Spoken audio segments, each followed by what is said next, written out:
Fala pessoal, muito bem-vindos a esse primeiro episódio aqui do podcast Seu Direito SA. A ideia desse podcast aqui é falar bastante sobre o mundo do direito. A gente vai conversar com vários advogados ao longo aí desses episódios, mas para esse primeiro momento, né, ninguém melhor para a gente trocar uma ideia, conhecer melhor do que o idealizador desse podcast. E eu me sinto muito honrado em ter recebido esse convite para apresentar esse primeiro programa. E, mas Sávio, parabéns pelo projeto, cara. E eu queria que agora você falasse o que é que estava ali na sua mente na hora de idealizar esse projeto, o que é que você quer trazer com ele. Bom, Thales, primeiro dizer da alegria que tem sido pensar nesse projeto, esse modelo do podcast, né, do Seu Direito SA, ele nasce grande. Sim. Pela forma que a gente idealizou, pela forma que a gente pensou, pela estrutura que a gente desenhou para ele. Pelos atores que irão passar por aqui, que irão participar desse momento. E ele vem muito dentro daquilo que a gente se propôs a ter dentro do mundo do direito, dentro da advocacia especificamente. Uhum. Quem já me acompanha aí sabe da minha trajetória dentro da advocacia. Comecei ali com muita dificuldade. Eu sempre brinco para aqueles que são filhos de pai e mãe pobre, tudo é mais difícil, né? Assim, você tem verdade. As tem oportunidades... Tem que se rebolando ao longo da vida, né, cara? E Deus foi muito bondoso comigo, e tem sido muito bondoso, porque eu devo muito à advocacia, sou muito grato a essa profissão, sou um apaixonado realmente pela profissão. E dentro da minha trajetória, que passei aí por vários cargos dentro do sistema OAB, por várias estruturas da OAB, indo de membro de comissão, a presidente da Caixa de Assistência dos Advogados, conselheiro estadual, membro de comissão nacional. Então, a gente somatizou nesse período aí várias experiências que a gente pretende agora trazer para o grande público, conversar principalmente com você, jovem advogado, jovem advogada que está iniciando agora, que tem as agruras que são permanentes. Sim. Elas existem em todo segmento profissional e a gente está aqui para trazer de uma forma muito direta, objetiva, saídas, possibilidades e abrir um grande diálogo, um grande flanco. E o legal que esse jovem advogado vai poder aprender com os mestres, né? Com a galera que já está aí há muito tempo, já errou, já consertou e já está trilhando uma carreira bem sólida, né? Eu brinco muito, Thales, assim, eu também tenho a felicidade de dividir meu tempo na sala de aula.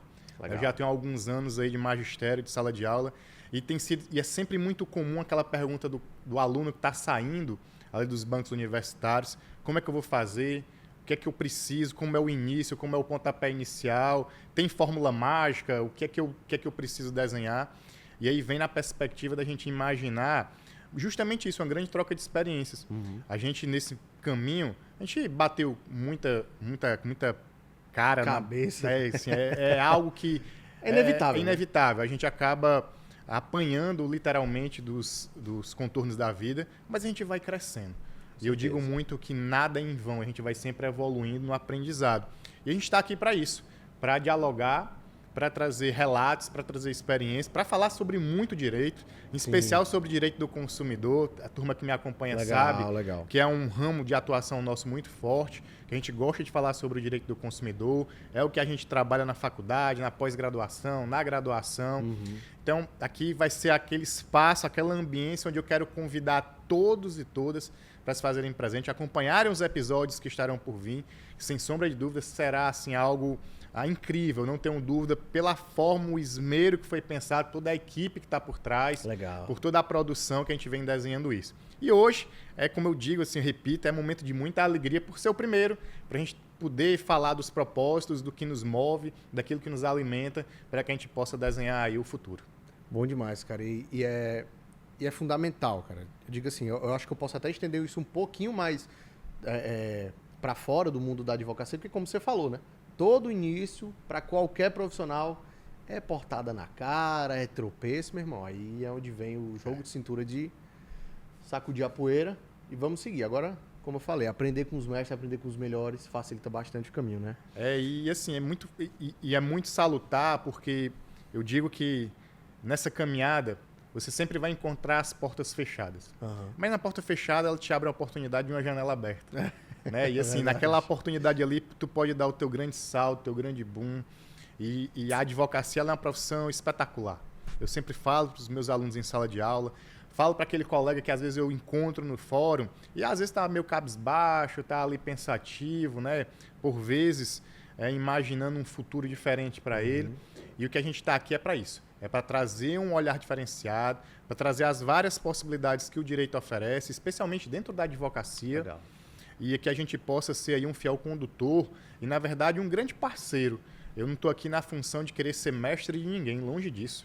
Né? Aqui, na verdade, é uma grande troca de experiência, onde eu vou ter a oportunidade de estar conversando com vários colegas Legal.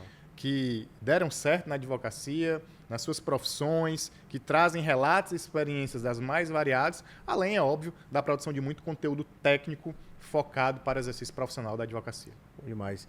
Mas, sabe, e vamos lá, vamos fazer um momento agora aqui para quem estiver assistindo a gente conhecer um pouco mais do Sávio, né? Como é que foi ali o começo? A tua jornada ali no direito? Qual foi o momento que você pensou assim, poxa, velho, eu quero seguir aqui no direito?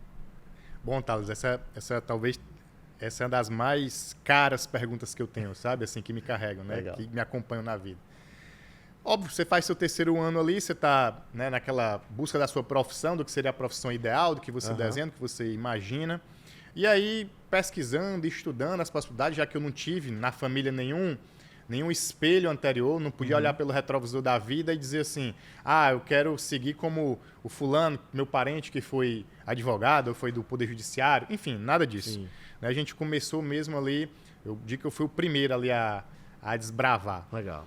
E aí, nessa perspectiva, lendo sobre as profissões, ali eu encontrei no direito aquilo que me movia realmente, aquele sentimento ali da justiça, né? De buscar a lei, de entender o que era o certo, o que era o errado. E aí, começamos a graduação, efetivamente assim, nesse sentido. E à medida que a graduação ia avançando, mais certeza eu tinha daquele momento, daquela perspectiva que efetivamente era o direito àquilo que eu buscava. E aí, como eu precisava trabalhar na época, né, para pagar a instituição, para pagar a faculdade, eu trabalhava num banco. Sim. E fui levando o curso ali como dava, naquela perspectiva de você ser o estudante, não o estudante profissional, mas aquele estudante que trabalha também, né, que está ali diariamente tendo que fazer o seu ganha-pão para poder bancar o seu estudo. Só que aconteceu um episódio, Thales, que eu sempre até narro em sala de aula isso. Na perspectiva, o curso avançando, eu estava ali mais ou menos pelo 8º semestre, e até então eu não tinha ainda feito nenhum estágio na minha área, porque eu trabalhava num banco. E não tinha nada a ver com direito, era conta, mesmo fazer contabilidade, fechamento de conta. E cheguei um determinado dia na faculdade e vi todos os meus colegas conversando sobre processo, sobre as experiências que estavam tendo nos escritórios, sobre o manuseio do processo. Nessa época ainda era o processo de papel, não era o processo digital.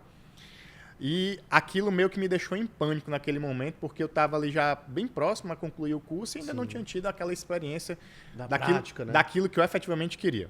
E aí, no outro dia, eu decididamente consegui ajustar meu horário no banco, fui no interno do banco, comecei a entrar bem cedo para sair às 13 horas. Eu entrava de 7 da manhã para sair às 13. E aí fui, então, em busca de um estágio, assim, na maior aventura. Saí, fui para o fórum, para o Clóvis Bevilacqua, e saí de secretaria em secretaria perguntando se não estava precisando de um estagiário. Levei vários nãos, porque eu nunca tinha feito nenhum tipo de estágio, e alguns já queriam que eu tivesse prática.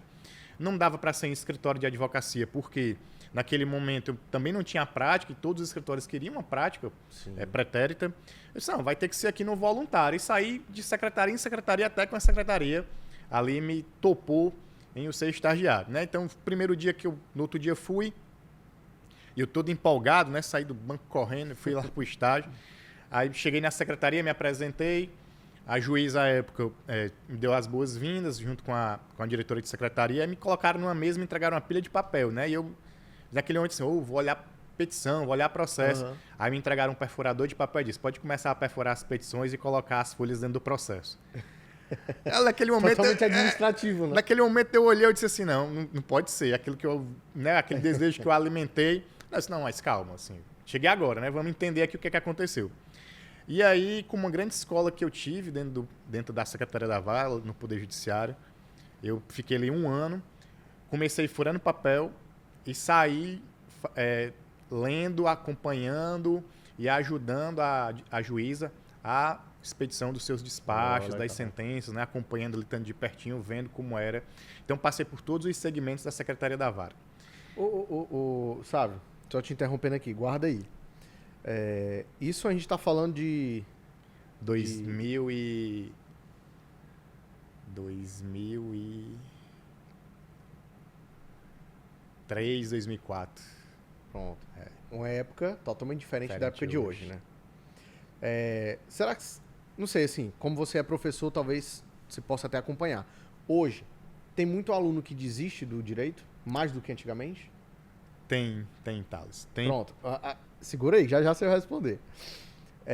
Será que é por conta dessa velocidade? Porque, por exemplo, uma pessoa com uma história parecida com a sua foi procurar estágio e não encontrou. Quando encontrou era para perfurar papel.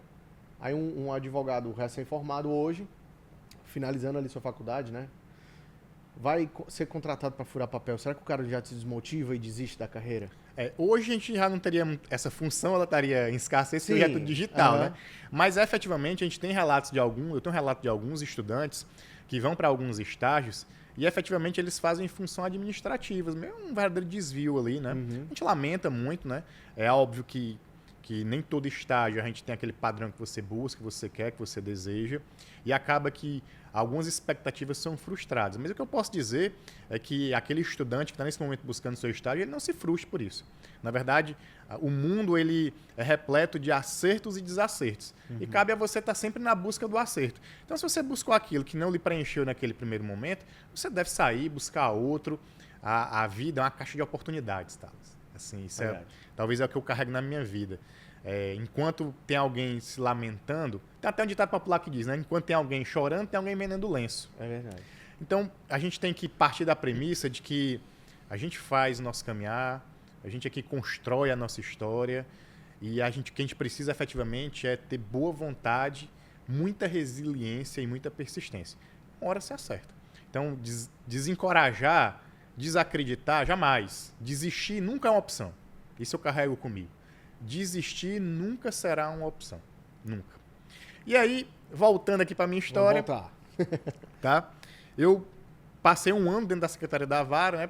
Percorri todos os segmentos internos, mas ainda sentia a necessidade de buscar o estágio da advocacia, de como ser advogado.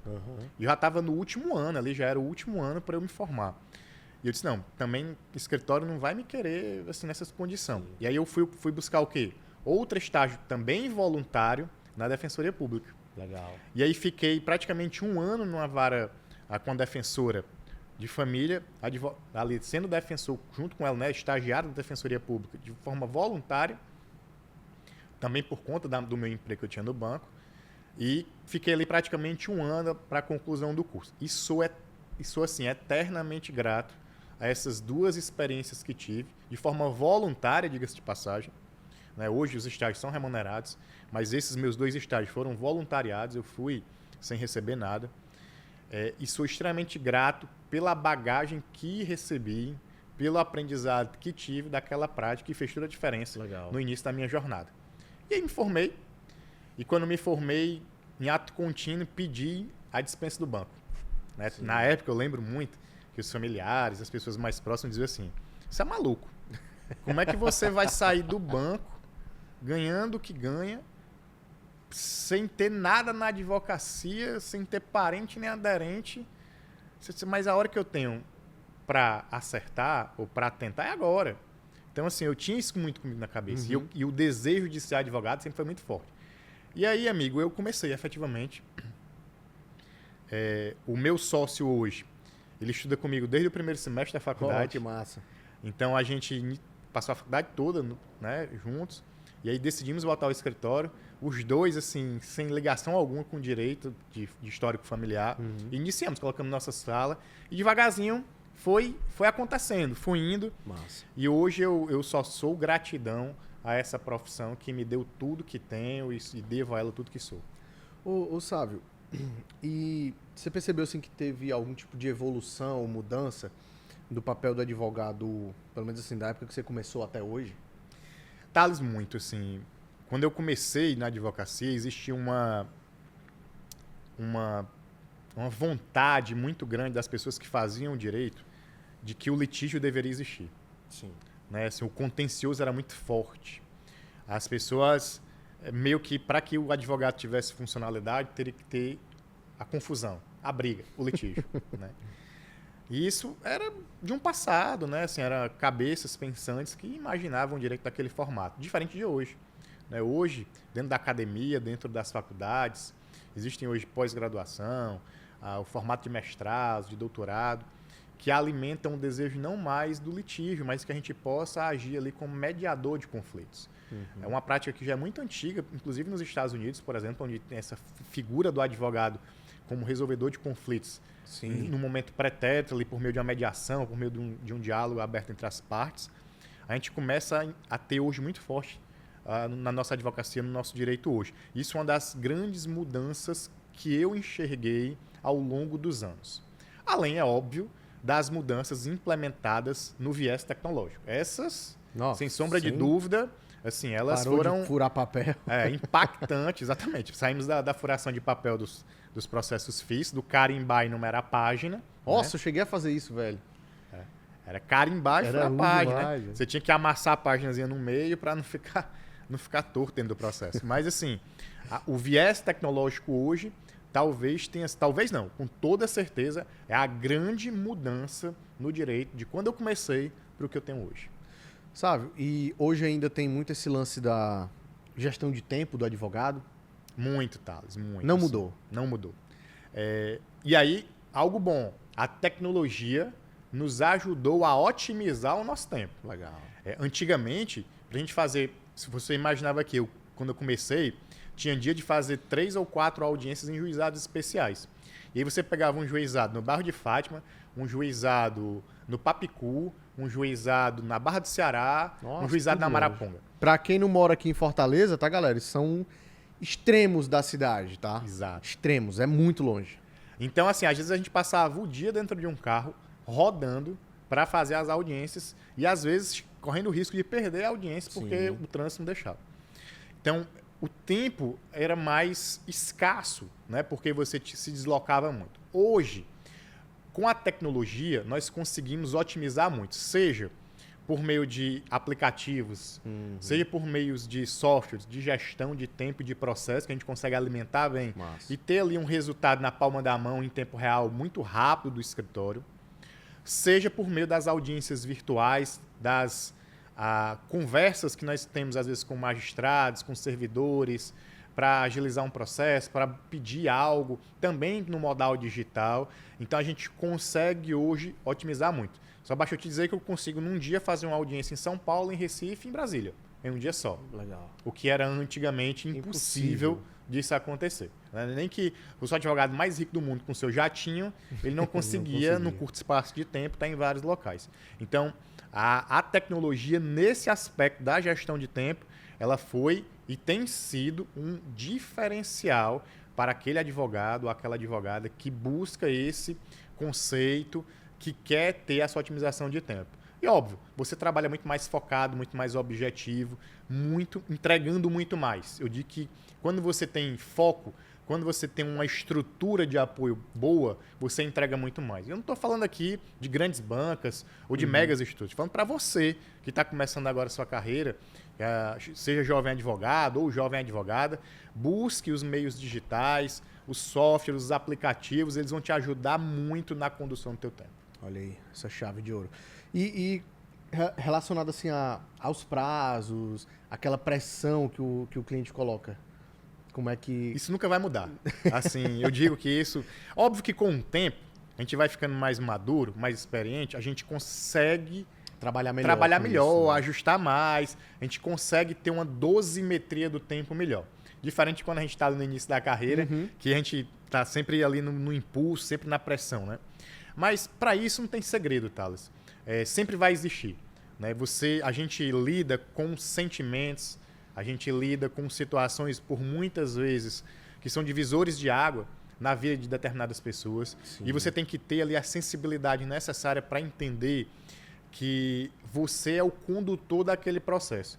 Então, você tem que estar com a sua saúde mental em dia. Isso aí é fato. A saúde mental do advogado tem que estar em dia para que ele possa ter a tranquilidade necessária para poder fazer a condução de todos os processos, principalmente os processos interpessoais com que ele vai se relacionar, com que ele vai lidar, para que ele possa fazer essa melhor condução do negócio. Você falou uma palavra que eu acho legal, a maturidade. Normalmente, um advogado jovem, recém-formado ali nos seus primeiros processos, ele acaba tendo um pouco mais de dilemas éticos, assim, de meio que se afetar com algumas situações mais difíceis ali dos clientes? Acontece, Thales. Aconteceu comigo, inclusive. Né? Quando eu comecei a advocacia, eu acabava que trazia para mim, muitas vezes, a dificuldade do cliente. E isso era, por demais, prejudicial. Por que era prejudicial? Porque acabava te colocando num plano ou num viés de observação que deixava turva a tua vista. Você não conseguia enxergar o real direito, aquilo que você buscava efetivamente, porque você acabava se deixando contagiar pelas emoções do cliente. Não pelo direito, mas pelas emoções do cliente. E aí, amigo, não tem fórmula mágica, não tem segredo. O que tem que ter é um controle emocional aguçado do advogado e da advogada para que ele possa tentar se blindar ao máximo dessa interferência de sentimentos, dessa interferência que vem no viés subjetivo por parte do cliente. Óbvio que ele não vai ser indiferente, não tem como. Sim. Se eu disser para você que um advogado ele é indiferente a algo, não tem como. Isso não existe. Ele sempre vai ali beber da fonte, ele vai viver aquilo e ele vai ter aquilo como seu. Mas até porque ele precisa dessa verdade para poder gerar uma defesa. Ele tem que acreditar, né? Mas o tempo vai ensinar, e aí ele tem que fazer esse controle de emoção, essa gestão de emoção dele muito forte, para que ele não se deixe levar e ele não fique ali com a sua visão turva para determinadas situações que vão se apresentar para ele. Sabe, você já começou a atuação no direito dentro da defesa do consumidor ou passou por outras áreas também? Foi engraçado também isso. Como é que o direito do consumidor aconteceu, né? Outra pergunta, cara. Todo mundo pergunta assim. Escuto muito. Sabe como é que o direito do consumidor nasceu, né? Como é que ele surgiu? Bom, quando eu comecei a advogar, amigo, assim, eu digo muito que dificilmente um advogado começa já nichado, já escolhendo o nicho dele ali. Acontece, mas não é a regra. Não, quando é todo início, você é meio que clínico geral. Né? Assim, acontece e vai aparecendo ali várias causas dos mais variados direitos. Eu sempre brinco na faculdade que 2 ramos que, quando você se formar, certamente vão lhe procurar. Ou é direito do consumidor, ou é direito do trabalho. Normalmente, seu primeiro cliente vai ser um familiar. Porque são as pessoas que vão, no primeiro momento, ali te buscar. Então, efetivamente, eram áreas que eram muito buscadas por quem estava próximo, nosso raio de atuação próximo ali. Mas, no início, o que aparecia... Hoje eu não faço direito penal, né? Eu não advogo direito penal. Mas no começo apareceram algumas poucas coisas de direito penal, direito administrativo, né? Mas eu sempre tive comigo que o direito privado, ali, o direito civil, o direito do consumidor, o direito empresarial, era aquilo que eu efetivamente queria, que eu buscava. Legal. Mas no começo você não tem muita opção. Não tem muito o que então fazer, vai aparecendo e você vai se encaixando. Até porque você vai vendo mesmo ali no feeling, né? O que é que você gosta de fazer. Até, Thales, que eu, em um determinado ano da vida, eu decidi, ali logo também no início da minha carreira, esse ali por volta de 2006, certo? Acho que foi finalzinho de 2006, se eu não estiver enganado. Eu decidi, eu vi aqueles grandes advogados dentro da OAB, e eu disse assim, puxa, eu admiro esse advogado A, B, C, D. Né? E eu queria estar perto, né? E como eu sempre fui um pouco cara de pau nesse bom sentido, né? Sim. Eu disse, rapaz, eu vou bater na porta. Então, um dia eu fui na OAB e perguntei como fazia para fazer parte, né? Para estar ali na lida diária da advocacia, dentro do sistema OAB. E aí foi me falar da época que tinha as comissões temáticas da OAB Ceará. E me apresentaram uma lista de comissões, ó.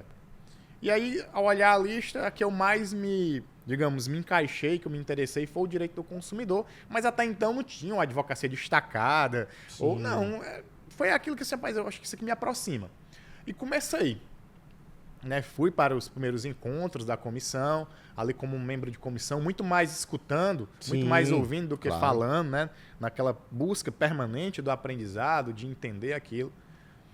Até que fui aprofundando meus estudos no direito do consumidor, e aí fui avançando na questão acadêmica da sala de aula, do mestrado, até que o direito do consumidor efetivamente ele entrou como ali um gancho de vida, como aquela matéria que eu estudo diariamente, com aquela matéria que eu escolhi para exercer o mundo profissional. Então, o meu escritório hoje, a gente trabalha o direito empresarial, né? O direito privado, mas a minha grande paixão mesmo é a responsabilidade civil, o direito do consumidor. Tanto são as disciplinas que eu leciono na faculdade, de modo que nessa trajetória eu fui percorrendo alguns caminhos ligados ao direito do consumidor. Então, eu estive na condição de julgador de segundo grau do Procon Fortaleza, na condição de conselheiro, estive membro de comissão de defesa do consumidor, vice-presidente, presidente. Criei uma comissão à época de defesa da concorrência, que era muito próxima ao direito do consumidor, numa visão macro. Estive numa comissão nacional com os maiores expoentes do direito do consumidor nacional em Brasília. Então, assim, eu saí criando uma estrutura onde eu pudesse estar ali diariamente me aprofundando no direito do consumidor. E hoje a gente tem a alegria de ser lembrado pelas pessoas quando se fala de direito do consumidor no nosso país. Eu fico muito feliz em saber que essa construção, esse castelo que diariamente eu venho recolhendo pedras na sua construção, ele vem sendo edificado com muita solidez. Pô, que legal, sabe? Muito massa, cara. E até uma pergunta assim curiosa, cara. Porque como é que o advogado, cara, ele vai ter ali na cabeça dele, dentro do HD, tanta lei, tantos vieses que podem acontecer, essa lei se aplica a isso, mas por conta disso essa lei não vai, essa aqui é melhor para essa. Bicho, como é que funciona ali esse pensamento rápido? Estuda, amigo. Não tem mágica. Eu digo que o estudo liberta o homem e o estudo te conduz aos patamares mais altos da vida. Lei não foi feita para ninguém decorar, eu sempre brinco com isso, né? Lei não foi feita para a gente estar decorando. Os códigos estão aí para serem consultados. Mas quando você escolhe um nicho, quando você fecha numa matéria e você começa a estudar e aprofundar, você vai... O direito ele vai se encaixando. As peças do quebra-cabeça vão fechando. E aí, quando a pessoa te dá o caso, automaticamente tu já interliga com a demanda, com a situação, com lei A, com lei B, e você consegue. Entendi. Por muitas vezes, você não vai ter o direcionamento ou o diagnóstico fechado ali, ponto. Mas você tem a noção. Você sabe onde é o ponto de partida. Você sabe onde você vai percorrer para achar a tua resposta. Então, eu falo que para você ter essa condição de ter um olhar macro da advocacia, efetivamente é estudar, é estar se capacitando, é estar entendendo o direito, é estar buscando os segmentos que ele te apresenta para que você tenha ali o direcionamento e você tenha a certeza, né, daquilo que você está entregando para o seu cliente, para o seu público. Né? É entender o direito e não decorar, né? Nunca é decorar. Eu falo isso em sala de aula. Eu disse, vai ter prova. Eu disse, não adianta nada vocês querem decorar isso aqui.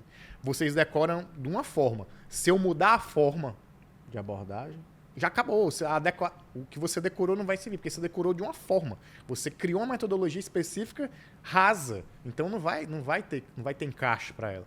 Então, muito mais do que decorar é entender. Porque isso aqui tem uma lógica. Então não adianta você querer achar que vai decorar 30 leis, 40 leis, 50 leis dos mais variados ramos do direito, porque isso é impossível de acontecer. Sávio, e as mudanças que ocorrem ali constantemente nas leis atrapalham muito a rotina do advogado? Thales, dificulta. Não vou te dizer que atrapalha, porque a mudança ela cria oportunidades.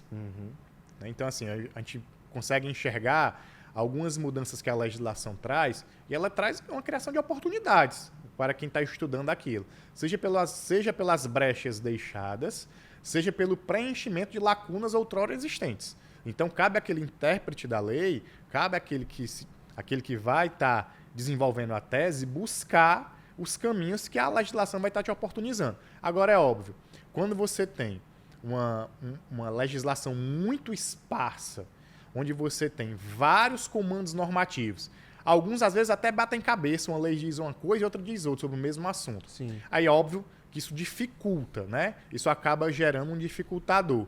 mas nada que vá deixar um caminho intransponível. Na verdade, eu vejo como uma oportunidade para que o advogado possa, naquele segmento, achar um nicho de atuação. Sávio, tem muita gente que precisa de um representante legal, né? Mas, infelizmente, às vezes não tem como realmente pagar, né, o honorário do advogado.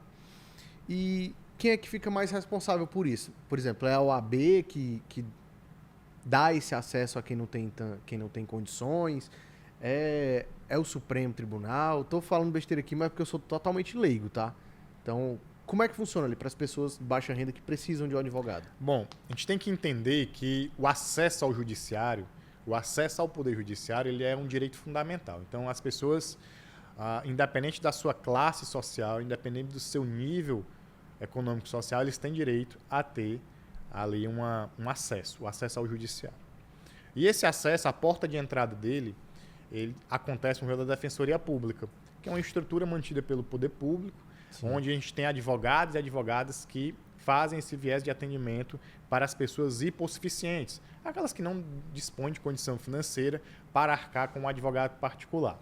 O que não impede também de determinados advogados exercerem um pro bono, que a gente chama pro bono, onde eles podem ter algumas causas no seu escritório, onde eles advogam de graça, no popular, tá?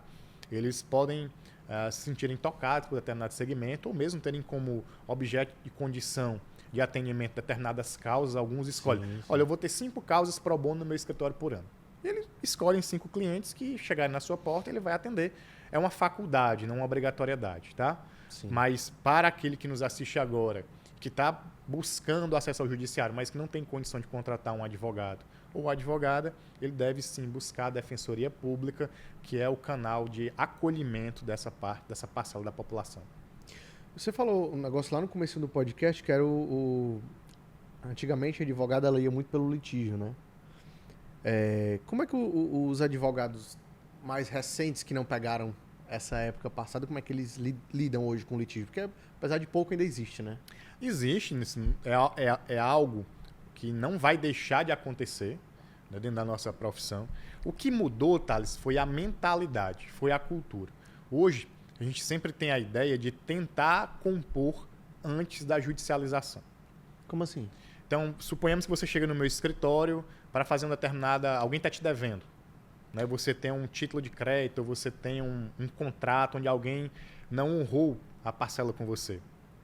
Então, a gente faz quando a gente acolhe esse cliente, a primeira coisa que a gente faz é tentar ligar para a outra parte, tentar verificar se existe a possibilidade de uma composição amigável. E a gente desenha um parcelamento, vê uma forma de garantia, para que seja bom para todo mundo, né? E assim a gente evite uma ação no Poder Judiciário. Então, a gente tem muito essa cultura hoje de tentar trazer o maior nível de solução dos conflitos na esfera extrajudicial. Sim. Por meio de um envio de notificação, de uma carta, de uma visita ao escritório, a gente faz uma reunião e tenta ali ajustar todo mundo, de modo que a gente possa efetivamente tirar o conflito do Poder Judiciário. E é mais rápido para todo mundo, resolve mais fácil, cada um segue a sua vida, sim, sem ter ali aquela discussão permanente do Poder Judiciário. Sabe? Imagina aí um AJ chegando lá. Rapaz, o cara não tá me pagando, não. Pois é, nesse caso, né? Nesse caso, assim, a gente não tem amparo da legislação. Não, sim. Né, assim, mas a gente sempre deixa muito claro para quem está buscando, quem vai em busca de um advogado, de uma advogada, se da necessidade, mais que a necessidade, sim, do bem-estar que causa um acordo. Assim, no primeiro momento, as pessoas até acham assim, eu perdi, não foi do jeito que eu queria, mas tenha certeza que depois que esse acordo está entabulado, depois que esse acordo está formatado e que as pessoas seguem seus caminhos, a vida dessas duas pessoas é mais leve, é mais branda, é um sim, problema a menos que elas vão carregar e elas conseguem ter o direcionamento do seu tempo para outras atividades que não seja aquela oriunda da disputa judicial. Quando ela acontece assim no extrajudicial, sabe? Tipo, as partes assinam um documento na frente do sim, advogado, é tudo... a gente promove, né, faz a composição, reduz a termo, faz uma espécie de um contrato, de um termo de acordo, as partes assinam, seus representantes assinam e a gente leva, então, se tiver já processo acontecendo, processo judicial, a gente leva para homologação. Se não tiver, aquele documento funciona como instrumento de acordo das partes para salvaguardar todas as duas em caso de alguma delas acabar faltando ou estar em inadimplência. Sabe, mudando um pouquinho de assunto aqui. Hoje, com a tecnologia, como você falou, melhorou muita coisa. Inclusive, tem uma vitrine gigantesca que são as redes sociais, né? Como é que foi ali essa experiência de, às vezes, de mudar, na verdade, de mudar totalmente a forma de divulgação do seu trabalho para um tipo de divulgação passiva, né? Que você recebe as pessoas ali. Thales, assim, eu sou fã, literalmente sou fã das redes sociais. Assim, eu acho que se elas utilizadas da forma correta, elas conseguem ser um canal de amplificação para todas as pessoas. Eu não estou falando aqui da advocacia. Estou falando para todas as pessoas nos mais variados segmentos. Então, da mesma forma que a internet ela é boa, ela pode ser ruim. Cabe a você a forma que você quer escolher da utilização dela. Mas, no meu caso específico, elas aconteceram de uma forma muito natural. Não foi nada desenhado, nada pensado. Elas foram acontecendo. E óbvio que à medida que vai acontecendo, você vai enxergando as oportunidades que elas podem te gerar e você então vai modelando e você vai ajustando e dando um ajuste de velas para ela. Mas, dentro dessa dinâmica das redes, a gente encontrou nelas a possibilidade de se comunicar com um número muito maior de pessoas, né, saindo de determinadas bolhas que nós vivíamos. Sim. E o principal, democratizando a informação. Eu sempre digo, Thales, que a gente tem a possibilidade de levar a informação, por exemplo, para aquela pessoa que às vezes não tem a condição de pagar um advogado. E que, na verdade, ela nem precisa, às vezes, de muita coisa. Advogado, né? Ela só precisa ter uma orientação mínima, como, por exemplo, um direito de troca, se ela tem ou se ela não tem um direito, se ela deve ou não pagar um cover artístico, se ela comprou um produto, o produto veio viciado, veio com defeito, que são coisas tão básicas que estão no Código de Defesa do Consumidor, que, na verdade, só falta a forma do falar para que aquela pessoa possa entender. E você ser condutor disso, você poder levar essa informação, e você levar essa informação de forma gratuita, universal, democrática, isso faz muita diferença. Total. Né? Tanto na minha vida como na vida daquele que recebe aquela informação que foi útil para ele. Tem muito desafio ético assim para advogado na rede social? Tem. Tem porque a nossa profissão ela guarda algumas regulamentações. E é óbvio que essas regulamentações elas precisam ser vistas e revistas ano após ano, porque a velocidade com que as redes sociais, a velocidade com que a tecnologia tem impactado a nossa profissão faz com que nós também tenhamos um olhar para aquele nosso controle ético, para fazer alterações, remodelagens, não no sentido de perder a ética, mas no sentido de adaptar para que nós possamos estar dentro dos modais tecnológicos que eles nos oferecem. Mas tem sido muito comum algumas pessoas avançarem demais o sinal da ética e acabarem ferindo o que os nossos dispositivos, os nossos normativos trazem. Em alguns casos, eu vejo com um certo exagero da legislação, porque foi a legislação que acabou não se adaptando. Em outros casos, não. Em outros casos, algumas pessoas passam um pouco do limite. Então, esse viés, esse liame tem que existir. Tem que existir esse controle. Mas o que a gente precisa hoje adequar é a forma. De que modo eu vou controlar, de que modo eu vou regulamentar. Eu não vejo mais como se vedar, criar vedações. Não, calma. A gente tem que achar um meio termo para que eu possa oportunizar quem está começando, porque para quem está começando as redes sociais são um vetor, são catalisadores de oportunidades, mas eu também tenho que ter um mínimo ali de discernimento. Então, é uma tarefa que para quem está começando, a sugestão que eu dou é ler um pouco sobre os nossos controles éticos e a gente possa também fazendo ali o olhar interno para dentro da nossa casa, dentro da OAB, para que possa ter evolução no sentido de adaptar a legislação para a nova realidade que nós estamos a vivenciar. Sabe? Antes da gente finalizar nosso primeiro episódio, como é que os advogados podem se preparar para esse futuro da advocacia cada vez mais tecnológico?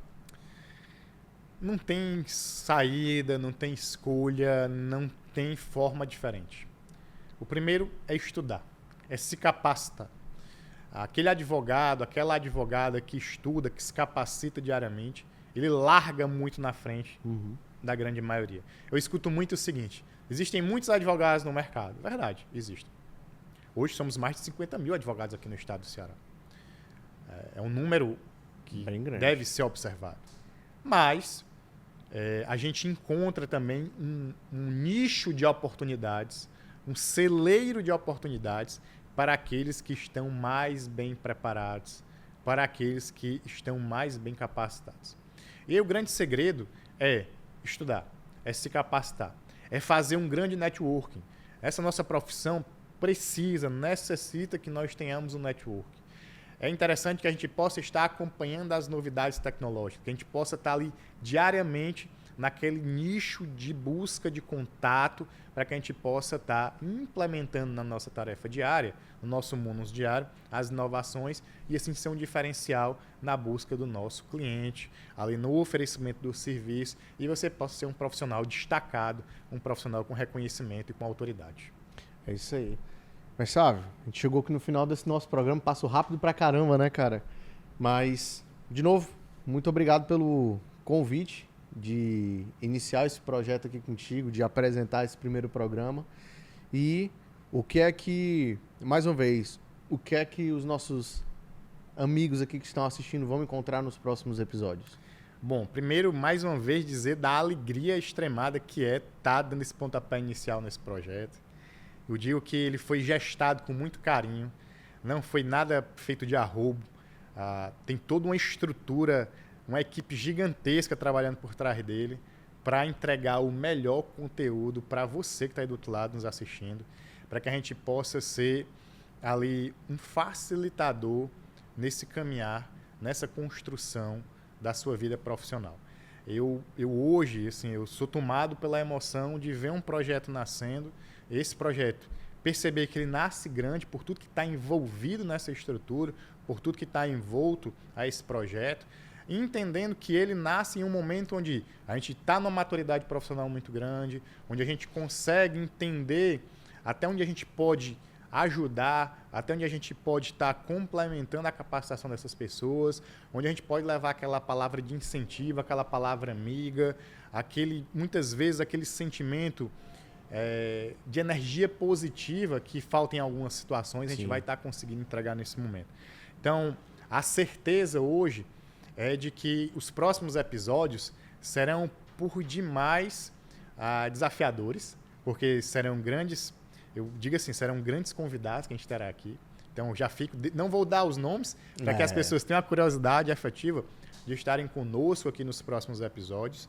Mas a ideia é que esse programa tenha vida longa, tenha constância e a gente possa entregar nele muito conteúdo de qualidade, muita vivência da vida prática, para que a gente possa estar aí construindo uma estrada muito pavimentada, e pavimentada no conhecimento, pavimentada na boa vontade, na lealdade, na verdade.